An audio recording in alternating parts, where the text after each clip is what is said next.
સુરત પોલીસની social media પર બાજ નજર પહેલગામ આતંકી હુમલા અંગે આપત્તિજનક વિડીયો અપલોડ કરનાર સામે કાર્યવાહી કરવામાં આવી। ભારત પાકિસ્તાન વચ્ચે તણાવની સ્થિતિ વચ્ચે જમ્મુ કાશ્મીરના પહેલગામ હુમલો પૂર્વયોજિત અને ભારતમાં જ રહે છે આતંકવાદના ગુરુ એવું લખાણ સોશિયલ મીડિયામાં લખવામાં આવ્યું છે। આ સાથે જ પ્રધાનમંત્રી અને ગૃહમંત્રીના ફોટો સાથે વિડીયો ફેસબુક ઉપર અપલોડ કરીને દેશના સાર્વભૌમત્વ અને એકતા જોખમાય તેવું કૃત્ય કરનાર વિરુદ્ધ અમરોલી પોલીસે ગુનો નોંધીને ધરપકડ કરી છે। પહેલગામમાં આતંકી હુમલામાં સહેલાણીઓના મોતની ઘટનાને પગલે ભારતે સર્જિકલ એર સ્ટ્રાઇક કરીને POKમાં આતંકવાદીઓના કેમ્પનો ખાત્મો બોલાવ્યો હતો। સર્જિકલ સ્ટ્રાઇકના બદલામાં પોલીસે ડ્રોન હુમલો કર્યો હતો, પરંતુ ભારતીય સૈન્યએ તમામ ડ્રોન તોડી પાડીને વળતો જવાબ આપતા બંને દેશ વચ્ચે તણાવની સ્થિતિ સર્જાઈ છે, જે અંતર્ગત સોશિયલ મીડિયા પર અફવાએ જોર પકડ્યું હતું। જોકે દેશ હિતમાં અને ભારતની સાર્વભૌમત્વ, એકતા અને સુરક્ષા જોખમાય નહીં તેવી ખોટી અફવા ફેલાવવા તથા ટિપ્પણી કરવાથી લોકોને દૂર રહેવા અપીલ કરવામાં આવી અને સોશિયલ મીડિયા ઉપર વોચ રાખવામાં આવી।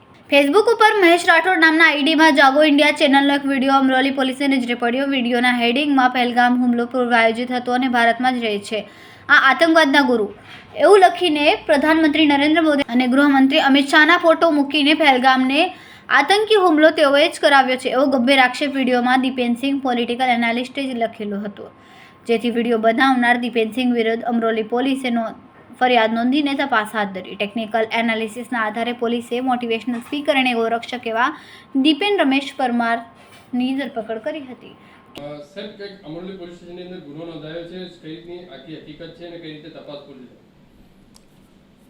અમરોલી પોલીસ સ્ટેશનમાં હાલમાં ભારત અને પાકિસ્તાન વચ્ચે જે યુદ્ધનું વાતાવરણ છે અને પરિસ્થિતિ ચાલી રહી છે એ અનુસંધાને સોશિયલ મીડિયા ઉપર ખોટી કોઈ પોસ્ટ કરે અને રાષ્ટ્રને ગેરમાર્ગે દોરવા માટે કંઈ કૃત્ય ન કરે એ માટે સર્વેલન્સ ટીમના માણસો વોચ ઉપર હતા। ફેસબુક, ઇન્સ્ટાગ્રામ દરેક બાબતો તપાસવામાં આવતી હતી। તે દરમિયાન 10 તારીખે રાત્રે જાગો ઇન્ડિયા ચેનલમાં ભારત દેશના સાર્વભૌમત્વ અને એકતા અને સુરક્ષાને જોખમમાં મૂકતી ખોટી પોસ્ટ દીપેનસિંહ પરમારે મૂકેલી હતી, જેમાં એણે ટાઇટલ આપ્યું હતું કે પહેલગામ હુમલો પૂર્વ નિયોજિત અને ભારતમાં જ રહે છે આ આતંકવાદના ગુરુઓ।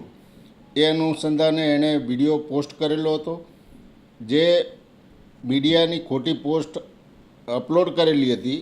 એ અનુસંધાને અમરોલી પોલીસ સ્ટેશનમાં એના વિરુદ્ધમાં ગુનો નોંધાયો છે અને હાલમાં આરોપીને એરેસ્ટ કરવામાં આવેલ છે।